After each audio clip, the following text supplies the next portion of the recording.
This is my Janemba mill control deck. 1 copy of the leader. 4 Vegeta ready to rumble. 4 Gohan baby's minion. 4 Goku overflowing spirit. 4 Uneasy Alliance Goku. 4 Master Roshi. 4 Kibito Kai's attendant. 4 Gowasu manipulative supremacy. 4 Goku the adventure begins. 4 4-star ball. 4 Senzabine. 4 Dimension Magic. 4 All Too Easy. 4 Janemba Wicked Agent of Destruction Unison. 4 SS Gotenks Absolute Unison. And 4 Toa Dark Demon Realm Silences. Alright. Obviously, Janemba permanent, you can't include cards with energy cost 5 or more into your deck, so you have to play 4 costs or less in your deck. Auto, when this card attacks, draw a card, then place 2 cards from the top of your opponent's deck into the drop area. We're playing a 60 card deck, so that way, that alone increases our chances of lasting longer than our opponent when it comes to, our decks. So hopefully my opponent's playing 50 cards, so that way they deck out sooner than I would, right? Plus this also gives me more options, more cards to play with. And then Awaken, when you have 4 or less life, you may choose up to 2 of your inner switch them to active mode. Which can come in handy to help you play your negates. As Awaken side, auto, when this card attacks, draw a card, place 2 cards on top of your opponent's deck into a drop area. Auto, when this card is attacked, you may place 1 blue card from your hand in your drop area. If you do, negate the attack and negate the skill for the duration of the game. So as a one-time built-in negate, which can definitely come in handy against something where you can't play a counter, like a Spirit Bomb Goku, for example, that I've been playing in certain builds, because that Goku prevents your opponent from using counter attacks to negate the attack. But at least this is a built-in leader effect, so this comes in handy against those types of cards. But obviously we have tons of negates in the deck. Typically you won't really need to Awaken. You're negating so many attacks. The idea is to negate at least 3 attacks per turn. Leader swing, unison swing, and at least 1 battle card. Our attacks are going to be mainly focused on our opponent's unisons and battle cards. No need to attack the leader, right? Our whole strategy is really to mill our opponent out, more so than anything. And we want to keep control of the board so we can, keep milling our opponent. The main setup you want is obviously, well, you're already going to have Janemba the leader, so swinging with it is already going to cause your opponent to mill 2 cards. Then you want to get Wicked, Janemba Wicked Agents of Destruction in play, this unison, and then use the +0 ability, so that way you and your opponent both draw a card, then your opponent mills a card from the top of the deck. So essentially that's 4 cards. 2 cards out your opponent's deck from this effect, and 2 from this effect. From the leader effect, so that's 4 cards out your opponent's deck every turn. 3 of them will be in the drop, 1 will be added to their hand. So 4 times 5 turns, for example, that's 20 cards. On top of the fact that they would take 8 cards for their life, and then they'll take 6 cards from their hand. So that's 8, 6, 14 plus the 20, so that's 34. That's 34 cards right there. That's almost 40 cards out of a 50 card deck. That's if they're playing 50 card deck. If they're playing 60 card deck, then essentially that's pretty much half of their deck in the first 5 turns.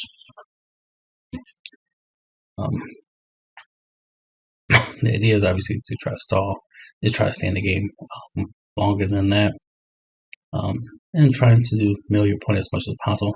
Of course, if you end up in a scenario where you can trigger your trigger your Janemba, Wicked Agent's ability, then play another copy, then use that one's ability, then play another copy, then use the other one's ability. That way it can help you, in one turn take 6 cards out of your opponent's deck, right? Then using, like Goku Overflowing Spirit in order to get your, one of your Janembas from your drop back to your hand. In case you, want to reuse it.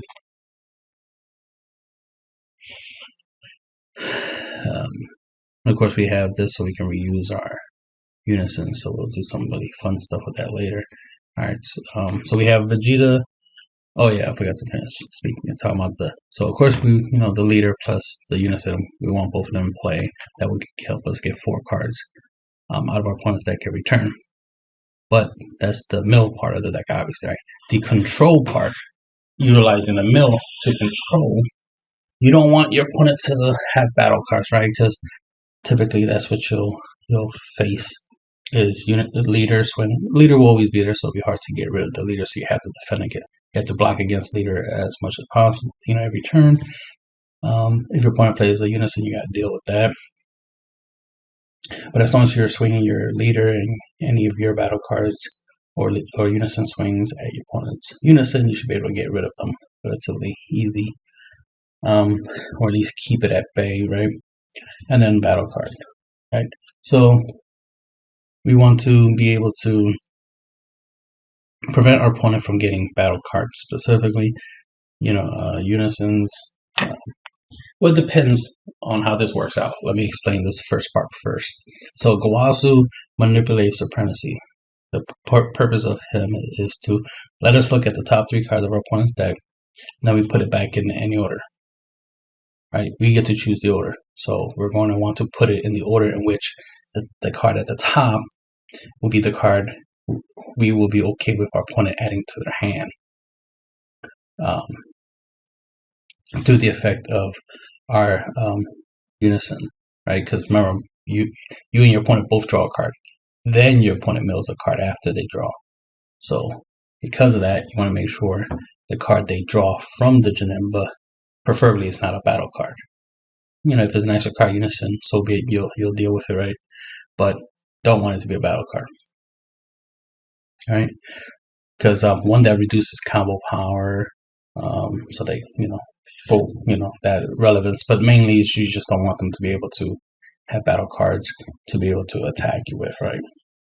Especially if the battle cards have like double strike or something, or they draw a finisher. You don't want them to have their finisher, right? You definitely don't want them to have their golden 8, right? The 5-drop golden 8, which has the counter ability. You don't want them to counter your negates, right? So you get the idea. We're trying to control what cards our opponent can get their hands on. We have a lot of counter attacks in here, so we definitely don't want to be in a scenario where they might have a card that can help them against counter attacks. Like maybe a burn card, like a battle card that burns us every time we use a counter attack, right? Since we're going to be looping our counter attacks, we don't want to end up in a scenario where we're just burning ourselves and we'll die sooner than our opponent will deck out, right? Obviously. So we want control of what they're going to get, so we don't want them to get those types of battle cards. So that's where the Gowasu comes in. You want to make sure that you are milling your opponent's battle cards and let them get their like extras and Unisons or whatever, and you deal with those cards after the fact. Or at least make it where if you do let your opponent get some battle cards through the scenario, they're at least weak. Always mill their best cards, right? Their strongest cards, their Obunis or their Hachiaks, right? All the good stuff. Those are things where I mill, and that's where the control part is very important. Because just randomly milling, it's okay, but why randomly mill stuff when you can control what's being milled, right? Because this not only gives you the ability to mill your opponent, right, to hopefully deck them out, but it also gives you hand control. So you look at the top 3, put them in any order you want. The card on the top, your opponent will add to the hand through the leader's ability, and then when you swing with with the Unison's ability, then when you swing with the leader's ability, well, of course, the card on top they'll add to the hand. The second card they'll mill. The third card plus the fourth card will end up being milled through the leader's effect. And then that's how you'll be going through the process. So the main thing is, once you use the Gawasu's ability, the card on top is the card you're going to let them have, and the next 3 cards you're milling. So that's the way I'm saying it. So you might put an extra card on top of their deck, like a negate or something. You don't care if they have a negate. You're not trying to deal them battle damage anyway. Let them try to negate your leader's swing. That'd be pointless. You're still milling them, right? So let them have their little negates, their little sins of beings, whatever. Don't matter, right? And then mill out their battle cards. So that's what you want to do. So that's the main strategy, the main engine for the deck. And of course, we got floodgate battle negate cards like Vegeta Ready to Rumble, which is a blocker, which is nice, right? 20k blocker. So counterattack, negate, and attack. Play this card. Auto, when this card is played, your opponent can't attack for the turn unless they place one of their energy into their owner's drop area. So there's some energy hate right there. Then we have Gohan and Baby's Mate. Counterattack, negate the attack and play this card. Servant gets 10k boost while it's on the field, so it'll be a 25k. And then auto, when this card is played, your opponent can't attack for the turn unless they choose one card from the hand and place it at the bottom of their deck. Obviously, they could try to use this to counter our ability to deck them out, right? So if they choose to declare attacks anyway and bottom deck cards to try to make it where they have more cards in their deck, well, so be it. If they feel that that's a good strategy for them, so be it. Let them do that. At least, they're in a position where they're losing hand advantage, which should greatly increase your chances of controlling their hand more in that regard. So this plus the Gawasu, Unison Leader combo should reduce the amount of good cards in the hands. Then we got Goku, the Overflowing Spirit, counterattack. If your leader card's mono blue, which it is, negate the attack, then choose up to one of your blue Unison cards in your Unison area or drop area, return to the owner's hand, then play this card. This will allow us to bounce our Wicked Janemba back to our hands from our drop if it ended up in the drop somehow. Like in case we played it and we did the we did his effect and then played another one, then we can always get the first one back through this. But typically we'll probably be using this effect more often with Gotenks Absolute Unison because of his -3 ability. So playing him, doing his -3 thing to get rid of our opponent's battle cards and put them at the bottom of their deck. Right, so far this bottom deck stuff sounds a little counterintuitive to the deck strategy, but we're trying to control the board. That's the main thing. We're trying to have board control, and then we will eventually mill those cards eventually. The whole idea is to make sure that our opponent doesn't have an ability to play their deck and do anything decent, and then just mill them out. Then of course this has dual attack plus it has a blocker. It's a blocker, so we can block with it, and then being able to bounce it back to our hands so we can reuse it to do its -3 ability over and over and over again, and to be able to use it to attack and block, keep things under control is always good. Then we got Uneasy Alliance Goku, counterattack, negate an attack, play this card. Auto, when you play this card, choose up to one battle card with an energy cost 3 or less that isn't Uneasy Alliance Goku and return back to the owner's hand. Typically we use this effect on our own battle cards, like we can use it on Goku Overflowing Spirit, so we can use them to negate an attack and also use them to bounce back our Gotenks if we need to, or Janemba, whichever one we need to bounce back, or we bounce back Gohan Baby's minion, so we can reuse them for the floodgate ability. So always got to have a blanket effect throughout the turns where we make it hard for our opponents. Then we got Roshi. For 1 energy, negate an attack, play this card. So you see we have a lot of negate attacks. And then to reuse them, we have stuff like Kabito Kai's Attendant and Uneasy Alliance Goku. Goku can bounce, any of the other counterattacks except for Vegeta Ready Rumble. But Kabito Kai can bounce any of your cards back to battle cards back to hand, so you can bring back Vegeta Ready Rumble back to your hand to play Kabito, through Kabito Kai's effect. Use Vegeta Ready to Rumble to, obviously negate an attack, play it, get the floodgate ability. Plus, it being a blocker, it comes in handy because you can use him to block to protect Kabito Kai's Attendant if you need to. Because the goal is you want to keep a Kabito Kai in play, of course, to keep bouncing your own stuff back to hand. Plus, Kabito Kai has the ability that you can also choose one of your opponent's battle cards with energy cost 3 or less and bounce it to their hand.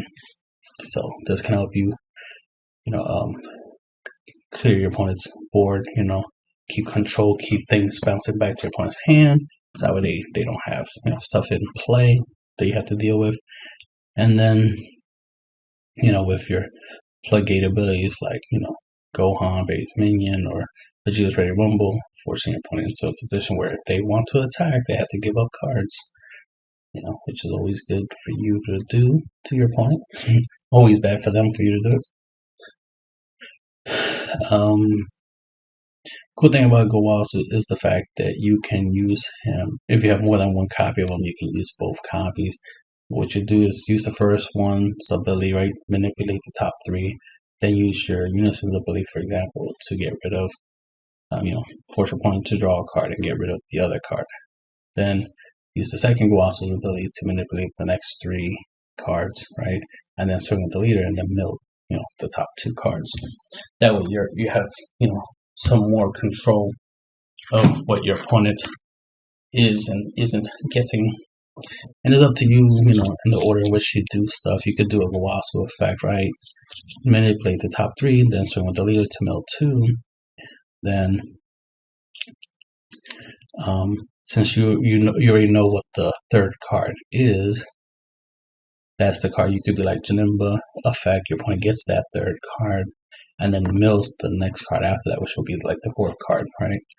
So you could do it that way. It just depends on how you want to do it.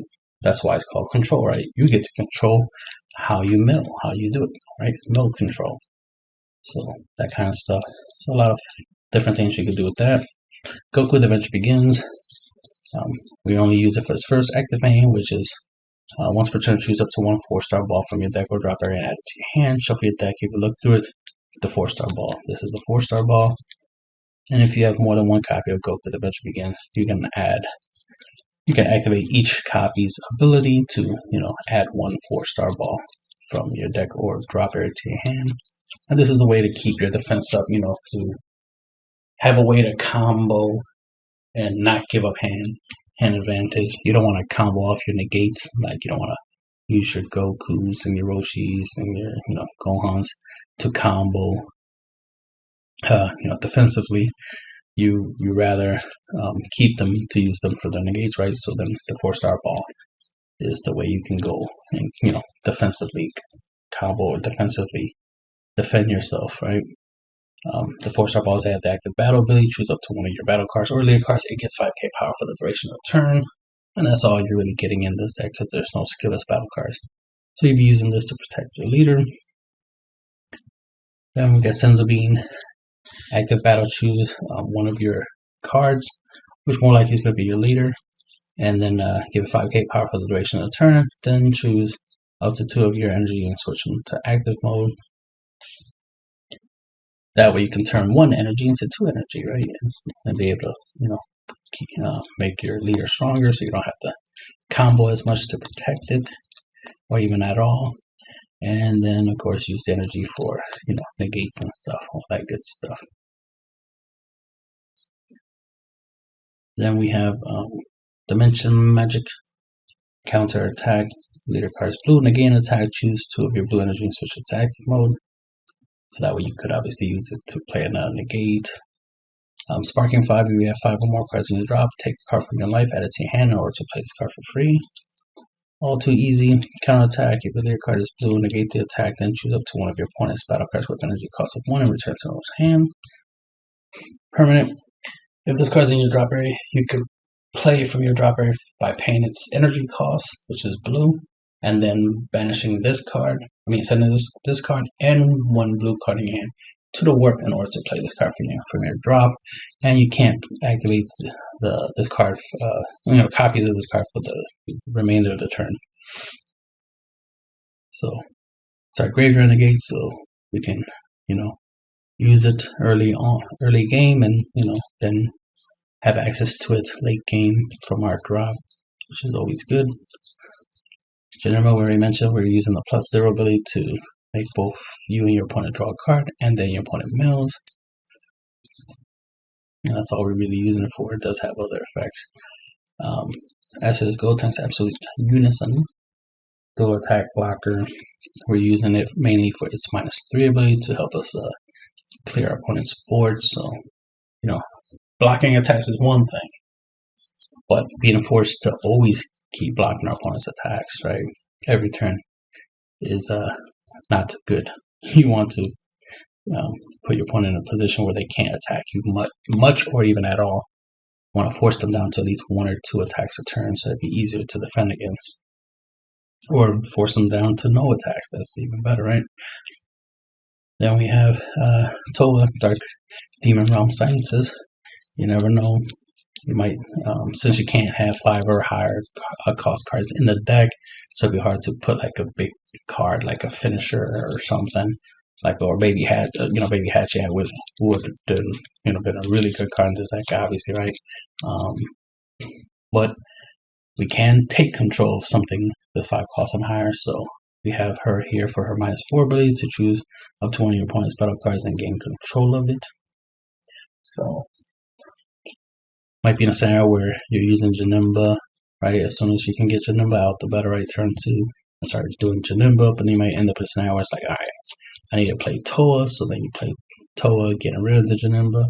Unison, play Toa, use Toa for her effect, take something from your opponent. And then of course you can use your Goku Overflowing Spirit to always get the Janemba back and then play the Janemba and keep milling. That's always an option. She has a permanent where she needs 3 or more cards. 3 or more markers on her for her to attack. She has a 20k body, but we're not really going to be attacking with her. We're just going to use her -4 ability, of course, to grab something, preferably like a big strong blocker or something that we can use against our opponent. Then we have the +0 ability, choose 1 card from your hand, discard it, and then choose up to 1 of your opponent's battle cards with energy cost 3 or less and send it to the owner's warp, which is nice. So she could be a way to, start removing from play our opponent's battle cards. So it gives us some more board control, as well as her auto. When 1 of your opponent's battle cards is moved from the battle area by a skill or KO'd, add a marker to this card. Her +0 ability can give her marker, can trigger her auto, so she'll get a marker every time you warp 1 of your opponent's battle cards with her +0 ability. And yeah, so there's a basic loop and a really good one, obviously. So you'll want to well, this is the defensive loop. Obviously, we already know about the Kawasu, Janemba, and leader strategy engine for controlling our opponent's deck and mill, right? And then we got the Kabito Kai, Uneasy Alliance, Goku, with either it depends on how much energy you have at the time. You can obviously go higher. You can go Vegeta, Ready to Rumble, with the Kabito Kai strategy, of course.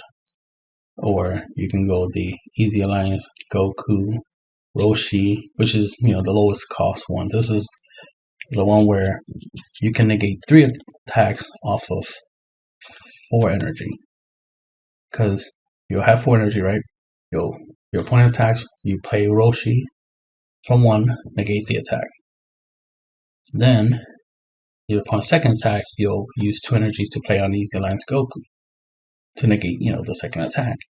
Then use Goku's ability to bounce Roshi back to the hand, and you'll still have 1 energy left after you use 3 energy, right? So then if your opponent attacks the third time, play Roshi for the second time that turn and negate the attack, and that will be 4 energy used with 2 battle cards to negate 3 attacks. And then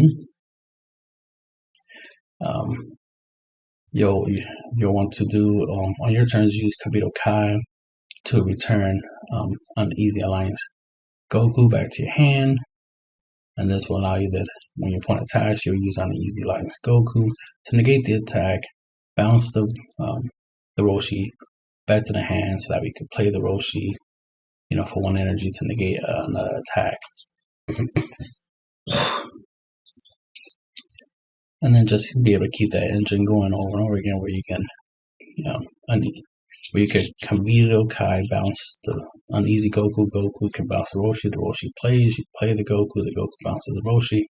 You can obviously play the Roshi to negate an attack afterwards, obviously. So it's just a way we can definitely do. We can do 2 to 3. We can negate 2 to 3 attacks a turn with this little loop. So there's the Kabuto Kai loop. But of course, you can do Gohan, drop Gohan to do his floodgate ability, and then if your opponent still wants to try to attack, even though this effect isn't in effect, you can use uneasy Goku to negate the attack, and then bounce the Gohan back to your hand. So that's always an option. And if you just so happen to have the energy to play him again, and play him again, negate an attack, and then get his floodgate ability again, and it will stack. So your opponent will have to do 2 cards every time they want to attack. So that's always good. So a lot of fun with those types of loops.